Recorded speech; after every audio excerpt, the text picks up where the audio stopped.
Hello everybody, this is GamerGar, and welcome back to another episode of Stardew Valley. So for the purposes of today's video, we are going to talk about the best ways to farm Iridium ore.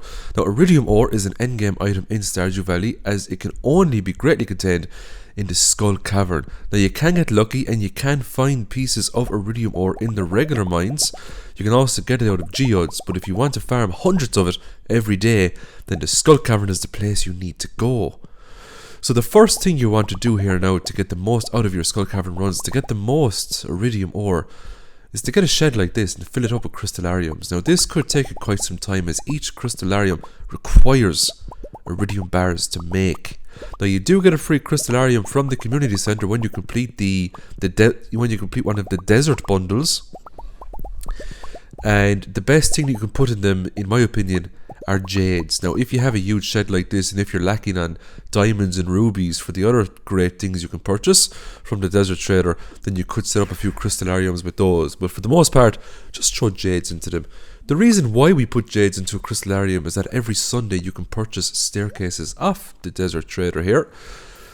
So we're going to get a magic rock candy today, because today is Thursday, magic rock candy day. The reason why we get a magic rock candy is because of the huge luck bonus it gives to us. The higher your luck going into Skull Cavern, the more likely you are to find Iridium nodes.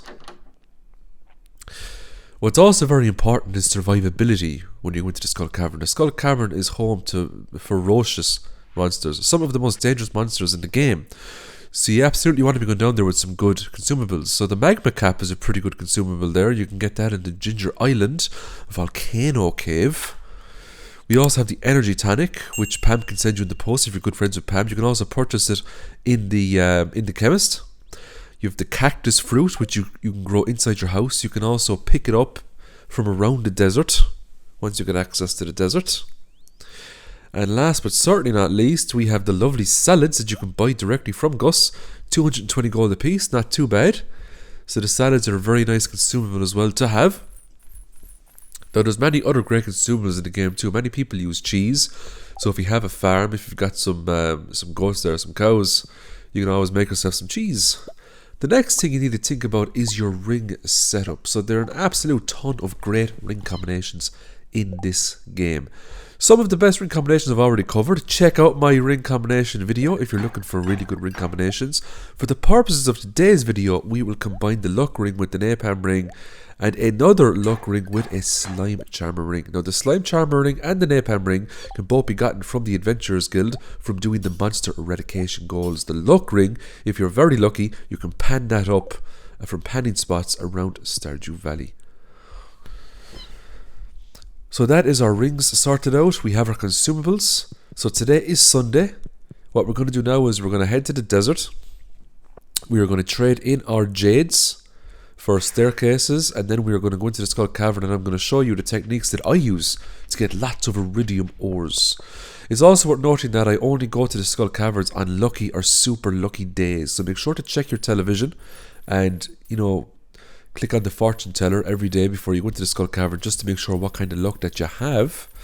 It's also worth noting too that you can also get ginger ale from Ginger Island, which also gives you a luck increase. You can combine that with a luck buff food. So you can combine that with a spicy eel, you can combine it with a lucky lunch, you can combine it with a magic rock candy. So it's also worth noting here that if you don't have a warp totem like myself, you can purchase desert warp totems for 3 omni geodes each. It's worth it because it means you can get to the desert at 6 o'clock instead of waiting for 10 o'clock for Pam to come along. That means more time for you in the Skull Cavern.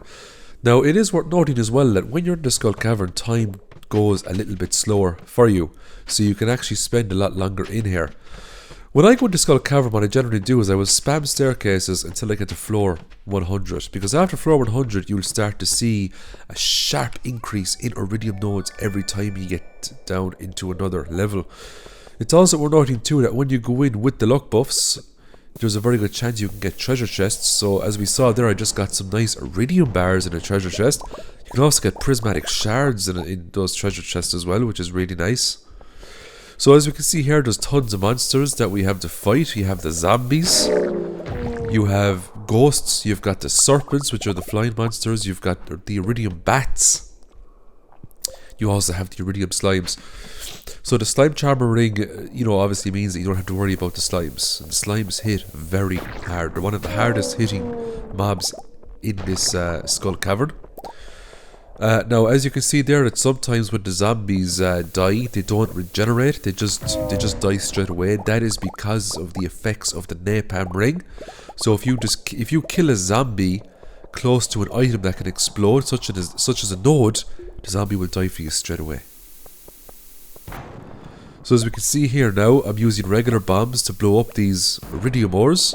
There's also a 5% chance you can get a prismatic shard every time you mine or blow up an iridium deposit. Now you can use mega bombs as well, but because the iridium ores they're scattered all over the map, I just use these bombs just to get at the ores, because I don't really want anything else down here at the moment. But the Skull Cavern is actually a fantastic place, not only just to get iridium ores, but to get gold, iron and copper ores as well. It's also worth noting that the Skull Cavern is a self-sufficient dungeon. That means that enemies will drop consumables for you. So the serpents will drop spicy eels, which gives you luck and a speed buff. The mummies can drop miner's treats, which gives you a great magnetism buff. You also have other enemies as well, such as the dinosaurs. They drop dinosaur eggs if you want a dinosaur farm. I mean, you can come down here every single day and farm this place. And even if you're out of bombs, the amount of ores you're getting, you can just make more bombs easy enough. Mega bombs can be made with solar essences. Regular bombs can be made with iron ores and coal. So as you can see here now, the more we're going down, the more ores we're getting. I wonder how many ores we will end up with by the time we finish this run. So it's also worth noting that when you go into the Skull Cavern, one of the greatest tips I can give you for this video is always watch your health. Because even if you go in with a maxed out combat skill, enemies can very quickly get your health from max right down to zero, especially if they gang up on you, if you get hit multiple times. Now it is true that when you take damage you do get a brief invincibility for maybe a half a second or a second, but because you can take so much damage, it's important to always have your healables on hand. And if you're playing in single player mode, don't be afraid to just pause the game as well and just look around, think for a second. Also, you should have your screen zoomed out to the maximum so you can see a lot more of the level that you're on, because sometimes 9 times out of 10, if you're using bombs to find a hole or a ladder, there could very well be one on the other side of the level that you're on. It's also worth noting that when you get down into the far 700s, a new enemy type will appear. It's a bat type enemy, but it looks different from the Iridium bats, and they have a lot more health and they will hit you for a lot more damage.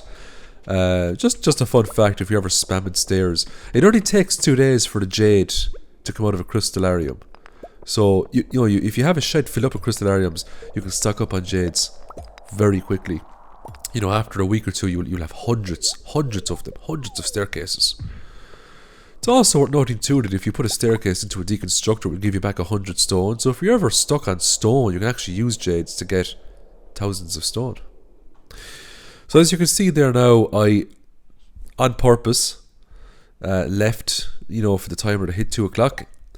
I went unconscious, and as you can see, I lost absolutely nothing. The worst thing that can happen to you, the absolute worst thing that can happen to you when you go unconscious in the Skull Cavern is that you will be billed 1,000 gold the next day.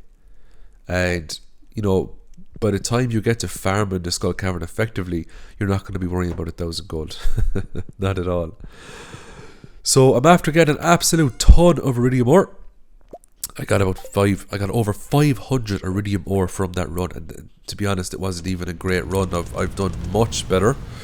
And we're going to smelt all this lovely ore now so we can make some of the best items in the game. We can make iridium sprinklers, we can make crystallariums, we can make iridium bands, which is a fantastic combat ring to bring into the games with you.